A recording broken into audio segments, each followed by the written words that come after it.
Okay, so in 1996, Daddy Cronenberg, which we lovingly refer to him as, Dead. and he's not dead, Charlie. Be R.I.P.. quiet. You hush.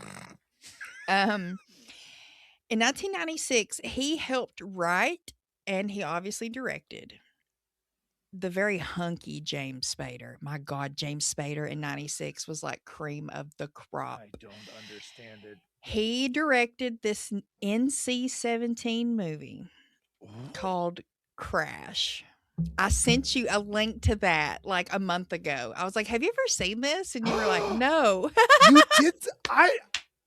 Oh my God. I remember you sending that to me. Like, no, I ain't seen that. And I sent the little devil smiling. I was like, "That's it." Cronenberg, NC-17. Oh my God. Can I read the synopsis to you? Please. Okay, so here's the synopsis. A car crash victim suddenly finds himself turned on by car accidents and becomes involved with an underground subculture of like-minded souls.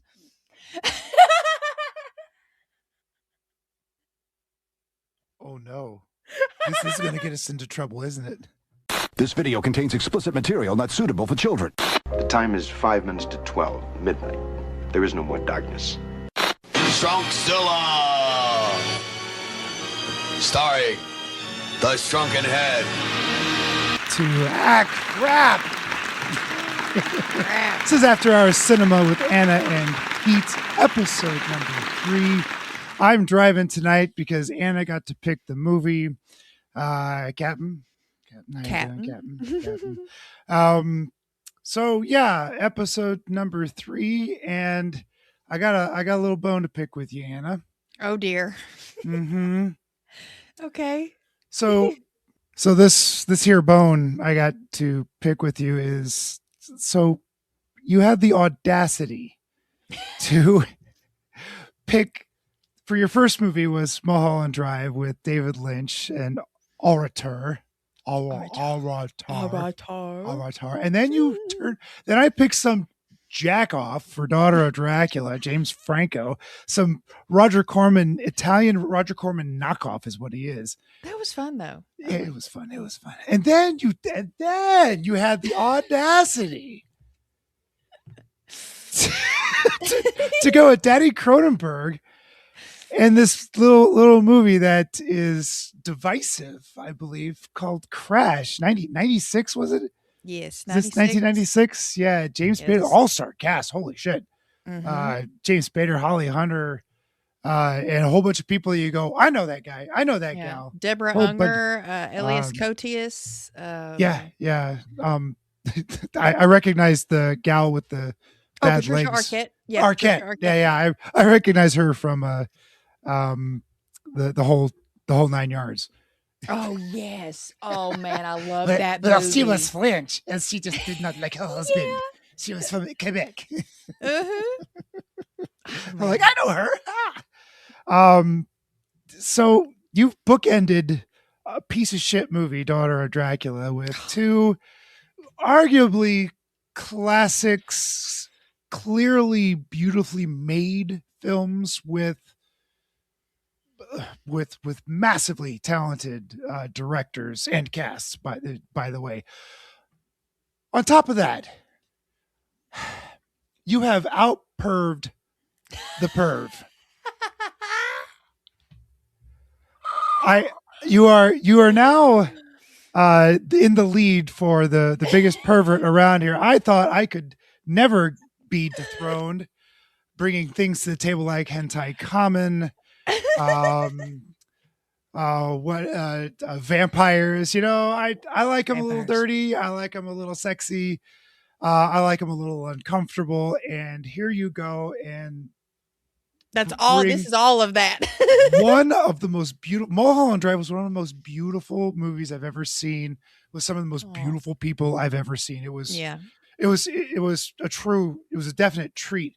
This movie made me feel all the weird stuff in all the wrong ways. And, yeah, I know. So before I get way too much in it, what brought you to this?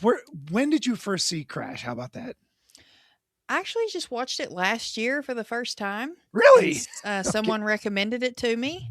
Yeah. I actually did not know that Cronenberg did this, oddly enough, um, until I looked it up. Because I always think of the early 2000s Crash. I think It's the least Cronenberg film I've seen. There's a little bit of Yeah. body horror in it, but really not like The Fly. Yeah.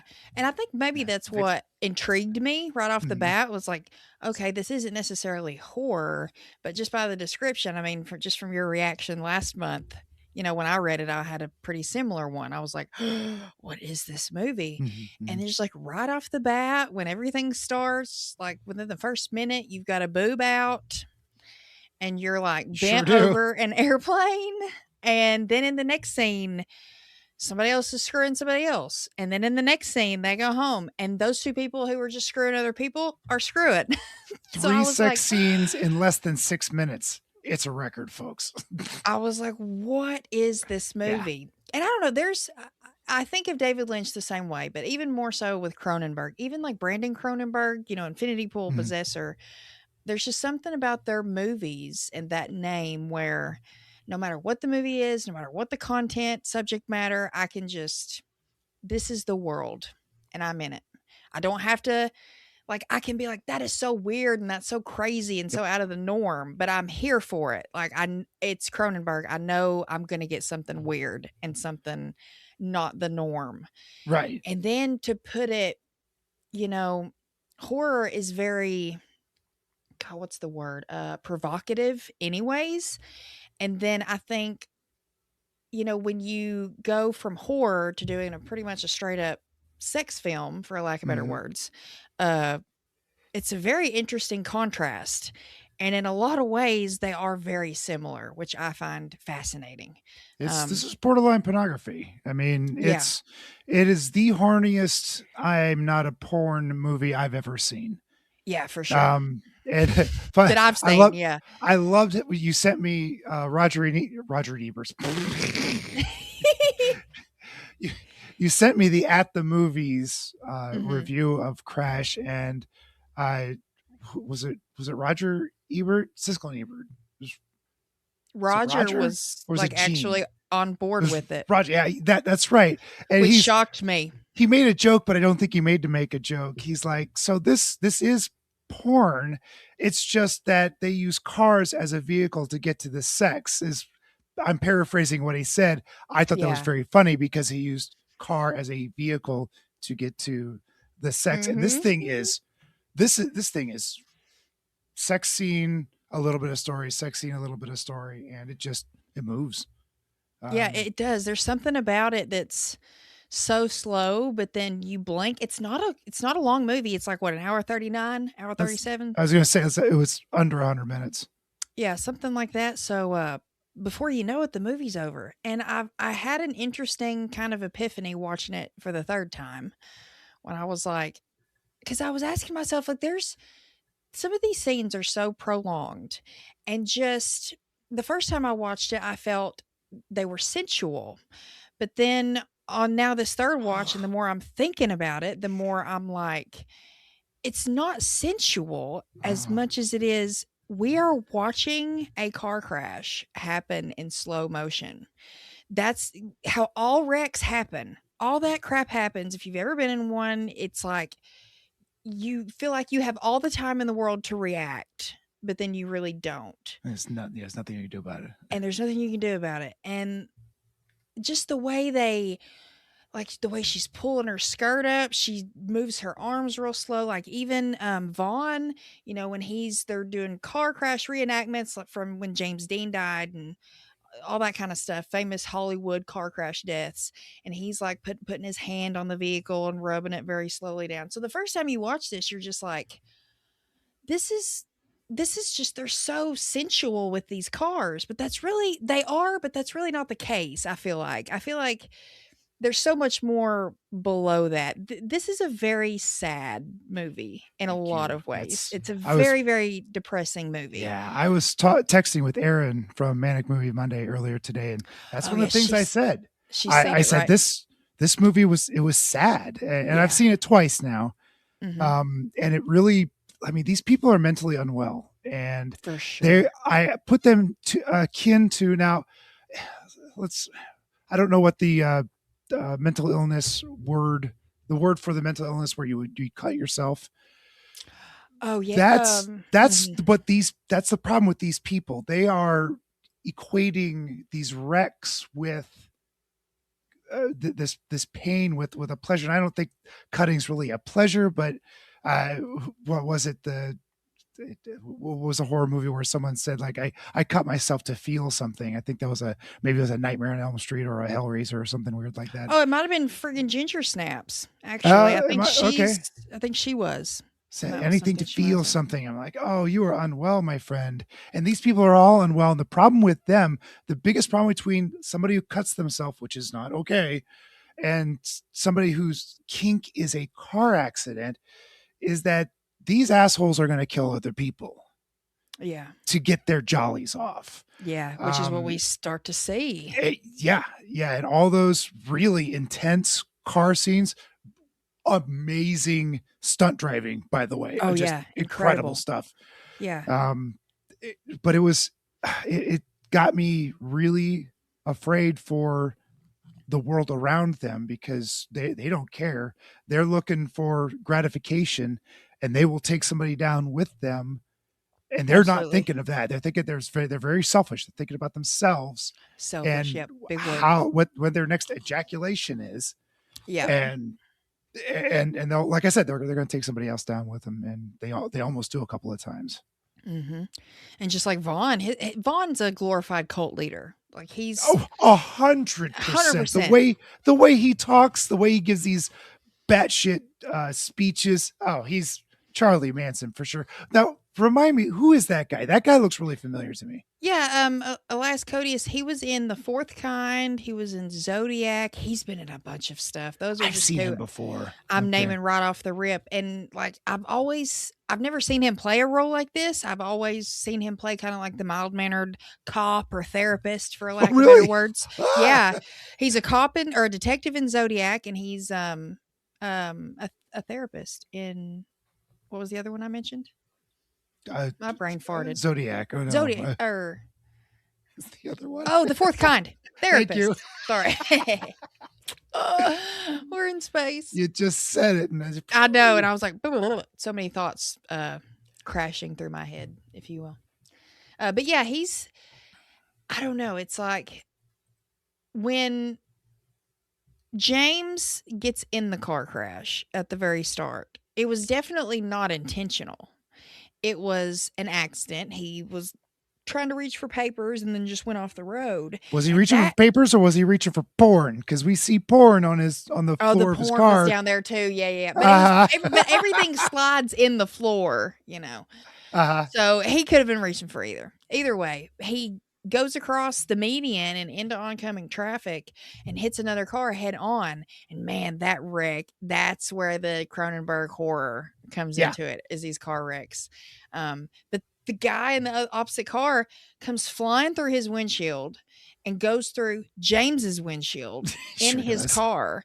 And then he looks and there's someone driving the car he just hit, and it's Holly Hunter. And she's like, I think they were fooling around whenever they wrecked, because I don't think the guy had a seatbelt on, and that's why he went through the windshield. That's my guess. Yep. But she's got hers on, and then you just like as I think she's unbuckling, and you see her like blazer come open and just a boob fly out, and I was like, what are they doing?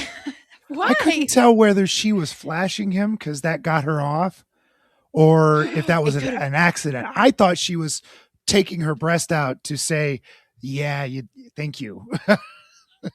That very well could have been it too. And then they're in the hospital afterwards, recovering. This movie takes place over a long period of time because Spader is in a fully incapacitated leg brace. I mean, this is the old school where they drill titanium screws through your skin into your bones so it's immobile. Like, oh, that's a bad break. Which means it was probably complex. I would imagine that's some bone sticking out of the skin, and or just not just a single break, but multiple breaks to keep those screws are in there to keep everything right where they're supposed to be. Yeah. Whoa. Oh, that was whoa. That was seeing, and man, he starts the camera at the bottom of that and then goes to the top of his leg. And I was like, Yeah. my God. And then even when his wife's there, she's like touching it. Yeah. Yeah. It gets real sexy real quick in a Yeah. very weird way. And he and his wife are in an open relationship, clearly, because Yeah, they open both marriage, yeah. are fooling around with other people at the very beginning, and then they get together And talk about it. minutes later, and they're talking about while they're doing it. Yeah. What did you think? Did she come? Did your camera girl? Yeah. And Yeah, he's a that's just filmmaker or producer or something. that's just a level of kink that I don't understand. You and me both, brother. I've never listened. Stuff like this fascinates me too, just like human psychology and why people do the things they do. And man, polyamory and all that, or open marriages, open relationships, I have never and will never understand them. No, and that's no shade to them. I'm not Nope. yucking your yum. It's just my personal thing. I don't understand it. I don't agree with it. The best thing about this very weird kink, this very weird sexuality in this movie is they're all consenting adults. There's enthusiastic consent. They're doing this because they want to, and it's Right. they're getting something out of it. There's no rape. There's no grooming. This is Right. people enjoying each other. And the one thing I did take away, one of the things I took away from this is sex is just a thing to do. Like sex is like breathing for these people. It's not, there's no emotional attachment at all to anyone. You Right. could roll off of one and on to another. And I think many polyamorous relationships are still emotionally attached. You're still emotionally attached to the partners, to each other. Mhm. Where this is just, I mean, Total there was disconnect. a complete. This is just as I'm taking a nap. Oh, I'm screwing this gal. It's the same thing to them. They're eating breakfast or they're giving a blowjob. It's wow. I think another big theme in this movie, probably one of the biggest, is desensitization. Like they're desensitized to the point where they have to go to these extreme lengths to be able to even feel anything. Now, I don't really know much about. We kind of get more insight into James and what's her name, Catherine's relationship, because we know she's a doctor, and we see him on a film set, so they've got money. So is it like you've got so much money that you've just been spoiled and selfish, and you've had everything in life, and now you get to explore your kinks because that's what rich people do? They get bored with each other. They go search something out with other people. They bring it home. They talk about it, and now they've discovered this new car wreck sex thing. I was telling Aaron that you could only rich white people could do this. This movie is 50 Shades of Grey. Yes. If you it weren't is in the 90s. if you weren't a beautiful rich white, especially male, you would not get away with this shit at all. If you were have any ethnicity at all whatsoever, or if you were poor, you would be tossed in jail or a loony bin, or I think that's the technical term, loony bin.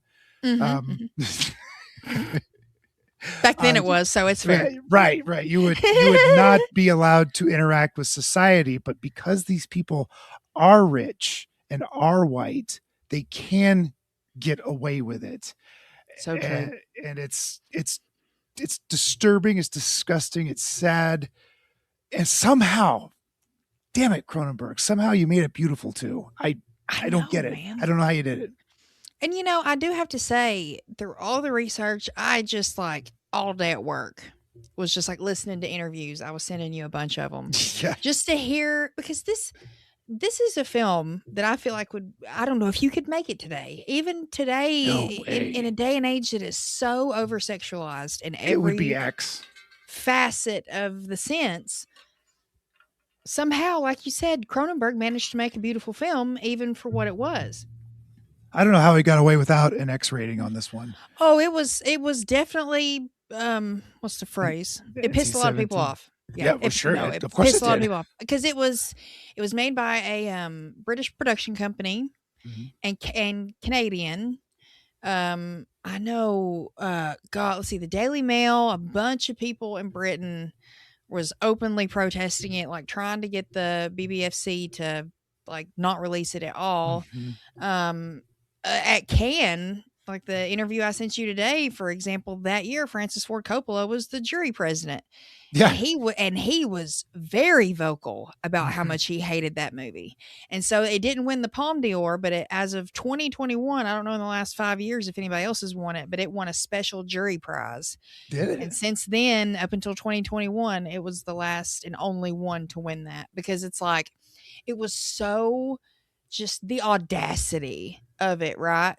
They couldn't give this movie the Palme d'Or. There ain't no way. But so we're going to give you this special jury prize award for, I think it was like for provocativity, daringness, and audacity, I believe, was the third word. Yeah. Those are all well deserved on all three. But with that being said, what I started with was that all of these actors and actresses all wanted to be in it. Yeah. Were all very vocal about being consenting themselves as actors and actresses doing these sex scenes. And I heard today that Cronenberg even gave them liberty to, like, if they were filming one of these scenes, if things got a little too uncomfortable or they didn't like it, he allowed them to veto it and take it out. And everybody was cool with it. Like they were like, just like that Can't video, man. Like everything Holly Hunter was saying, like how she wanted to work with him for so long. And at that time she had already won an Academy Award. Right. And she's out here making something like this. The audacity once again. A sexy snuff film is what this is. Yeah. To not put to find a point on it, but that's kind of what this is. They're watching a car wreck. They're watching crash test dummies, right? Yes, as porn. Isn't that wild? And Holly Hunter, the videotape, because it's VHS era, right? The videotape gets all chomped up by the VHS player and it stops right here before the wreck is complete. And Holly Hunter gets blue taco or something. She gets blue balled and she blue is taco.